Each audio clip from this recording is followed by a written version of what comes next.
2024-25 শিক্ষাবর্ষে এমবিবিএস ভর্তি পরীক্ষায় 100 নম্বরের মধ্যে 70 নম্বর পেয়েও যেখানে হাজারো শিক্ষার্থী সরকারি মেডিকেল কলেজে ভর্তির সুযোগ থেকে বঞ্চিত হচ্ছেন, সেখানে বিভিন্ন কোঠায় 41 থেকে 46 নম্বর পেয়েও প্রায় 2.5 শতাধিক শিক্ষার্থী ভর্তির সুযোগ পাচ্ছেন না বলে জানা গেছে।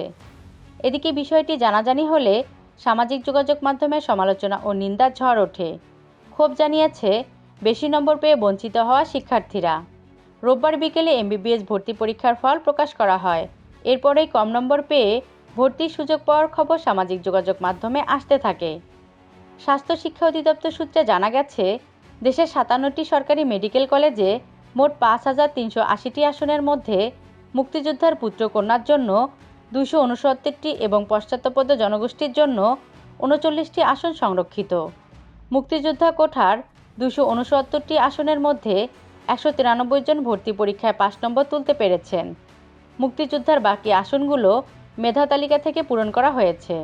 তবে কোঠা বিরোধী আন্দোলনের সফল অভ্যুত্থানের পরেও এরকম বৈষম্য বিদ্যমান থাকায় শিক্ষার্থীসহ অনেকের মধ্যে ক্ষোভ দেখা দিয়েছে।